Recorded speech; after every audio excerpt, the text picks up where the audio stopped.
Isis comes, await the day.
This week is the inner kingdom.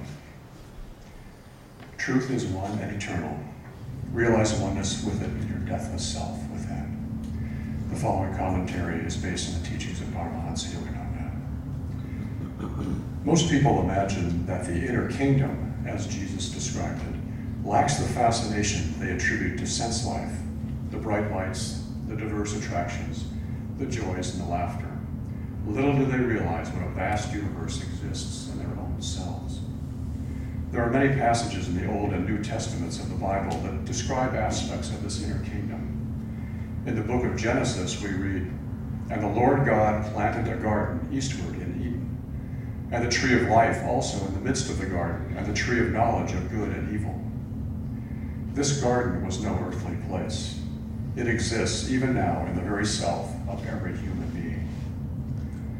The legend of Adam and Eve is allegorical. It describes how the first human beings dissipated their spiritual energy centered in the spine. The spine is the channel through which flows the river of baptism and of spiritual life. The Bhagavad Gita tells us, "The wise speak of an eternal Ashvata tree, with its roots above and its branches below." The tree of life, spoken of also in Genesis, is the spine. Its roots are above in the brain's energy. Its branches are the outward spreading nervous system. When the sap, which is to say the energy, flows downward, the consciousness is drawn into delusion. On the other hand, when the energy is drawn upward in deep meditation, the consciousness is drawn toward its eternal source, God, and is at last united with Him. Krishna in the Bhagavad Gita therefore urges his chief disciple Arjuna to embrace the yoga science, the path of meditation. The yogi, he says, is greater than the ascetic, greater even than the followers of the paths of wisdom, jnana yoga, or of action, karma yoga. Be thou, O Arjuna, a yogi. For those who would find the divine truth, Krishna gives this description of the yogi. Steadfast a lamp burns, sheltered from the wind, steadfastly meditating, solitary, such is the likeness of the yogi's mind, shut from sense storms and burning bright to heaven. Thus, through Holy Scripture, God has spoken to mankind.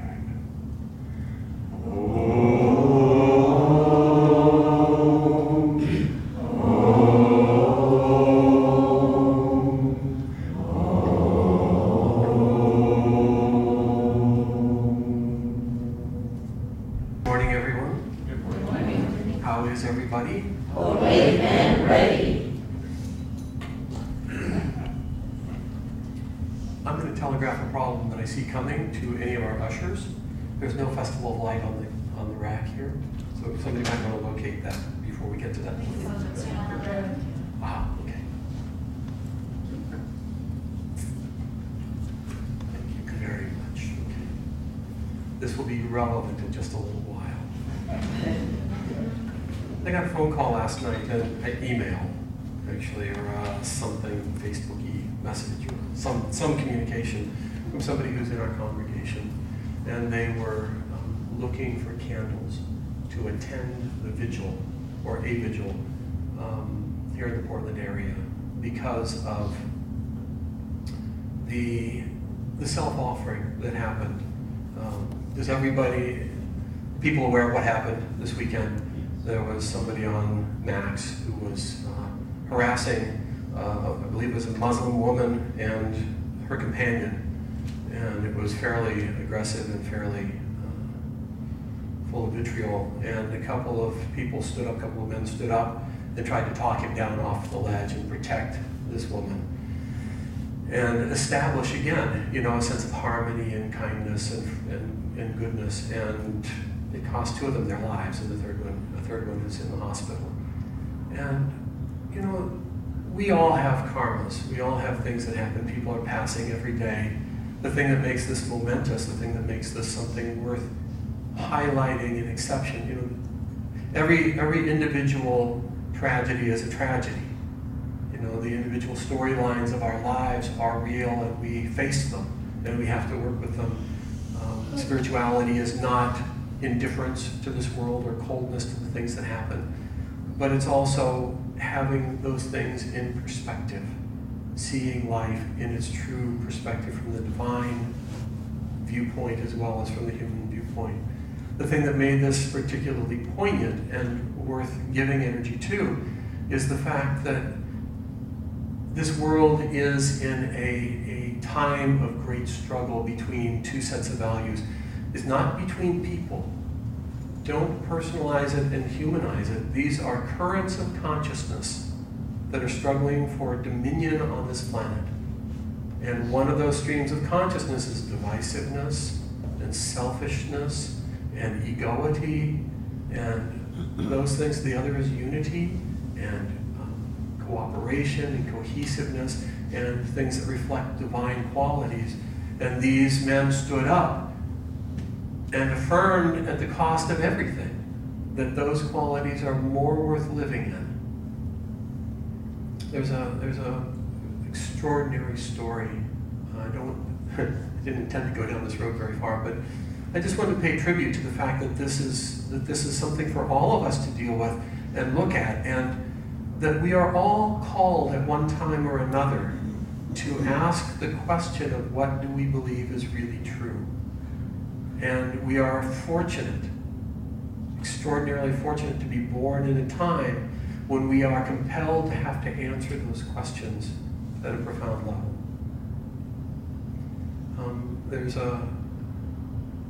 This is a day of rejoicing, so I don't really want to go very far down this road, but it's a thoughtful thing, and we're giving discipleship initiation to a handful of people today in the service, which we'll talk about in a few minutes. And discipleship is glorious. Discipleship is the most sacred gift we can ever be given and the most sacred step we can ever take. And it's eternal. It's wonderful that it's happening on the week that we're talking about the inner kingdom and about truthfulness. What is true? Who are you really? Are you more who you are right now than you were 10 years ago or 20 years ago when you were younger? Are you more yourself who you really are right now than you will be in 10 or 20 years? What happens when you dump the body? What happened before you had a body? Who are you really? What is true? What about the opinions you currently hold that are different from the ones you held? I remember, I'm embarrassed, but I'm not so embarrassed that I won't tell you. But you'll understand why I'm embarrassed. There was a very thin slice of time in my life when I thought disco was really neat. It was a thin slice, okay? Just by way of giving perspective. But, for that very brief period of time, somehow that raucousness and that external agitation looked like it was going to be satisfying, and so I indulged it. Now I go near it and I kind of shrink from anything like that. I just go, oh my God. And fortunately, I'm able to go, what was I thinking, not what are they thinking? It's kind of wisdom. But this is something every one of us at one time or another, is going to confront. What do you truly believe is real? And that price will come. The price that will be extracted from you will be everything. And that's what happened for these gentlemen. This is a story from the Cold War years. People who wanted to worship like we have the privilege to do right now, who wanted to worship freely, couldn't do it in the Iron Curtain countries. And they would do so at the risk of their lives. Okay, so think about the privilege you have to come to worship, and think about how casually you treat it, perhaps, and how low you may evaluate it. Anyway, these Christians would gather, and it was a gathering of Christians that were praying together. Richard Wargrant, by the way, he was a minister in that time in those countries, and was in prison for many, many years. But he would come to the United States and he would say, we would go at the risk of our lives into the woods in all conditions to pray for hours on end. And I come to this land where it's free and easy and available, and people dismiss it and barely give it any energy. So this is one of those times there was a group of Christians, they were worshiping, and they were found by the state police, and they were lined up at machine gun point, and the Bible was thrown on the ground, and they were told, anybody who wants to can stomp on the Bible, renounce your religion, and go to that side. And they all knew that if they didn't, they were going to be executed. So everybody had to ask the question, and many of them actually walked over, stomped on it for fear of their lives. At the end of it, all of them were shot.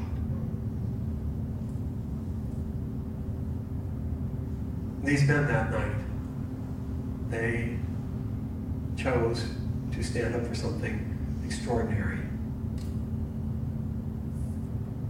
So, anyway, we are going to talk a little bit about, actually I'll resolve that just a little bit. The Bhagavad Gita reminds us that what we see is not what's really going on. Our own sciences tell us that that's the fact. If you look at this world through an electron microscope, you don't see form, you don't see any of this stuff. All you see is vast space with itty little particles randomly scattered way, way far apart. It's energy and behind that consciousness, and that's what gives us the illusion of this reality.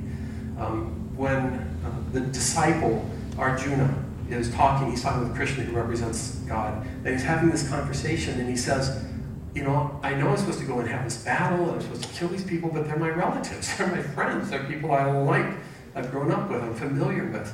And it actually represents qualities also, there's a deeper metaphor behind it. But Krishna says to him something very interesting. And he says, first of all, he says, you were born for this battle. You were born for the things that come to you. But then the next thing that he said is, you see bodies fall. I see souls arise and go on to a higher life, free from the limitations of that karma. So what happened for these individuals is a tragedy in this world, but for them it's an enormous liberation. And if you have a God's eye view of what's going on, it looks very, very different than it looks like in the moment from just the human perspective. There's another very brief story that I'll tell from the epic the Gita comes from. It's the Mahabharata. There's a story of these heavenly angelic beings who made a mistake, and they end up being cursed with having to take human form. Okay? They're eternal beings, and they end up in this mortal form, and they're mortified. And and the goddess Ganga takes mortal birth.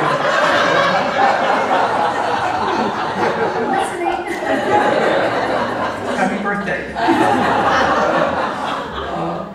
Takes mortal birth to be their mother and has made an agreement with them to set them free as soon as they're born. So this man marries her, this king marries her, and he's expecting all these sons to carry on the kingdom. And every time she has a son, she walks to the river and drops it in the river, and it dies. And he's mortified. He doesn't know what to do with this whole story. And finally, on number 8, he says, wait a second. And he made a deal with her. Girls, women, take note. The deal he made with her before she was willing to marry him was that he must never question anything that she did.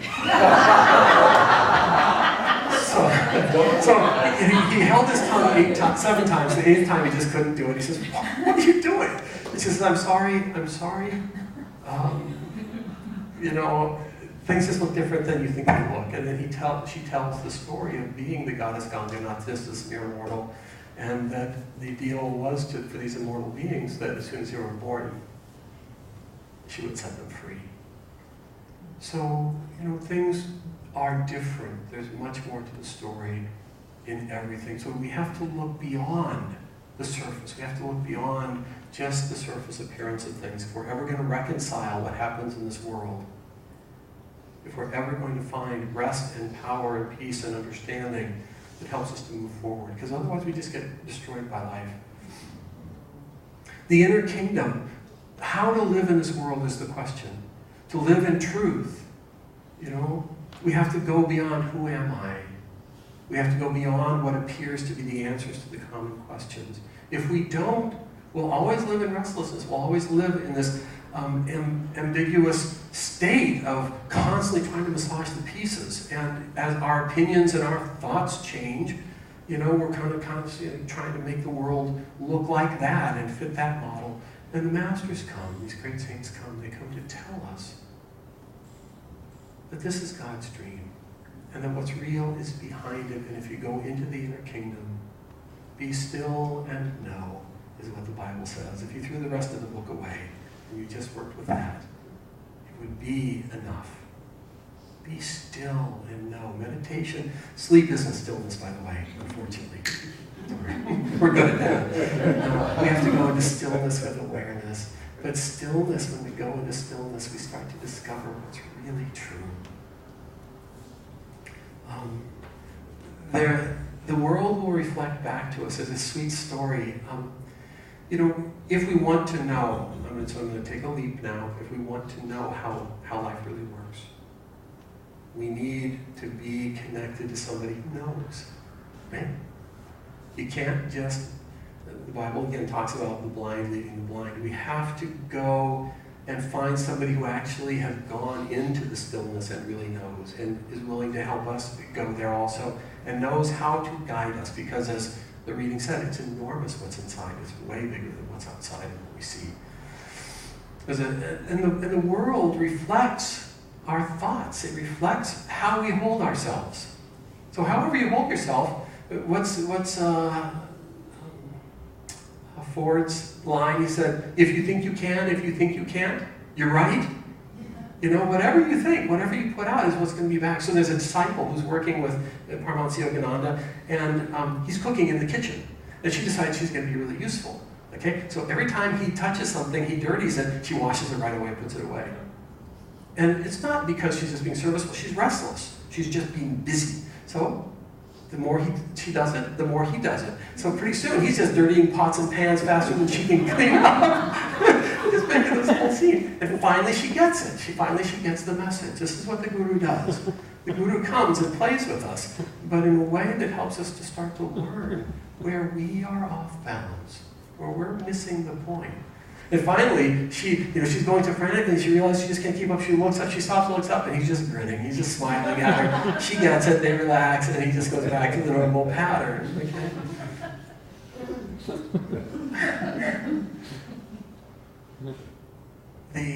There's a saint who made the comment. He said, I laugh to see a fish in water athirst.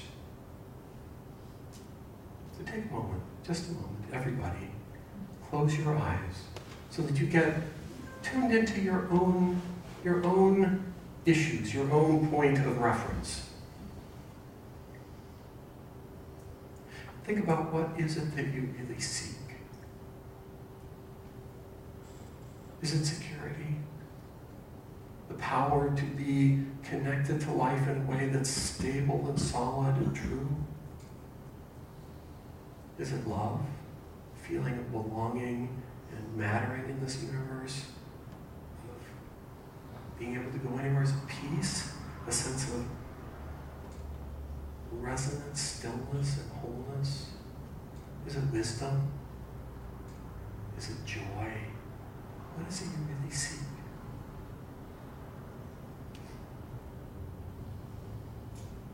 The masters would have us understand that we have all of these things in their entirety, sourced at our own center.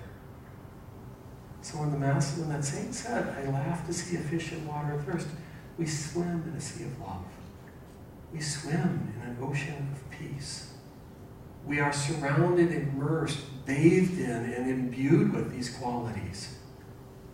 And really, guess what? It's all completely independent of your current health, age, size, sex, gender, weight, baldness, number of fingers. Just it's independent of every single number of fingers. Just it's independent of everything. It's there to be found, but we have to go to the source, and we keep running around looking for where it cannot be found. And the only thing we have to do is we have to change our point of reference. There's a story of an artist, American artist, who was very famous, but he wasn't always famous. He started off like most of us start off with no recognition, no money and everything, and somebody really adopted him all along the way and made it possible for him to have the stamina to become famous and rich and everything, and he wanted to give back, so he invited the friend over and said, on the friend's birthday, he said, you can have any picture you want, any painting you want. It's my gift to you. And he painted large. He didn't paint small, he painted large. Like Dana. And the man came over and he was so grateful. He wandered through the gallery and then he went away. And the artist called him and said, what's the matter? Did you not find anything you liked? He said, oh, yes. I would take anything from there, but I found something that really speaks to me. Well, what's the problem? Well, it's too large for my home. Well, this artist was also very wise, and he said, and I'm speaking now to the new disciples as well as anybody else who really wants to change the pattern. He said, let's do something. Let's go over to your house, and they took everything out of the house. And hopefully while they had it out, they painted and spackled and cleaned and did all this kind of other stuff. But then he said, now let's put the painting in. And then let's put back into the house whatever else will fit. And that's the story of our lives. If we really want something different, we have to empty the house. We have to empty the patterns of our lives. Put in the center of it. Feature whatever it is you really want. And if it's God, if it's wholeness, if it's power, if it's wisdom, if it's the inner life, you have to make that the central thing. Then pack the rest of the things around it. But there in the center of the house, the center of your life will be the thing that's most important. These 5 souls up here, it's a great gift to be sharing this moment, and we're sharing it with all of you because this is a moment of tremendous courage. This is a moment of tremendous, everybody has to hit this point at one time or another. If you want, somebody once asked Swami Kriyananda, do you need to have a guru? And he said, oh God, no. Not unless you want to find God. But if you want to find God, you have to have a guru. So these 5 individuals have reached the point in their search for truth where they realize they can't do it themselves. They have prepared themselves.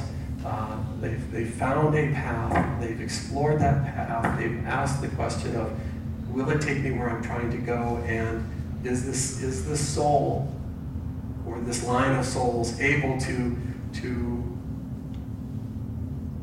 if I step into relationship with them, will it serve what I'm trying to have? And will this put the picture in the middle of the room? And for all 5 of these, the answer has been determined. The answer is yes. And it takes great courage. You know, in the West, we tend to think that if you give yourself over in discipleship, you're renouncing your will, and that's not at all true. Our wills are guided by whimsy. Our wills are guided by habit and the society around us and the culture and the mistakes and everything. If you really want to have your will whole, you need to find somebody who's willing to help you develop it. Their goal is like a parent. The goal of a parent isn't to make the child like the parent. The goal of a parent is to make the child like themselves. So they step into their own lives, and that's the power of a guru. That's a true guru. And there's a lot of people out there who stand for truth but don't have the power to deliver at that level, and they bend life a little bit. But a real guru will take you all the way. So these 5 have reached that point, and in this moment, they're going to step across the threshold because, just like these individuals last 2 nights ago, let go of their bodies. They didn't let go of their lives. They let go of their bodies. What's standing there for them then? What carries them beyond this world and beyond whatever life is next and whatever circumstances are next until full awakening happens. The representative of God, the Guru. And they're stepping into a relationship. Yogananda promised. He said, if you open your heart to me, if you come to me in discipleship, I and these masters, these other masters, we will be there for you throughout eternity until you fully awaken, until you become like us, free, completely free in God. So we're going to ask each one of you, we're going to give them the initiation now, we're going to ask each one of you to try and feel for the courage that goes with that choice. If you've done it already, you know, lend them the strength of your own discipleship. If you haven't, just feel, what would it be like to reach that direction and to feel that you have this eternal bond with someone who is going to be there under every circumstance throughout time, throughout eternity, until you finally reach that point where you're absolutely free, no matter what you do, no matter what happens from that point on. And they're going to ask for your cooperation the best you're able. Okay, so why don't we have you come up? The 5 of you.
He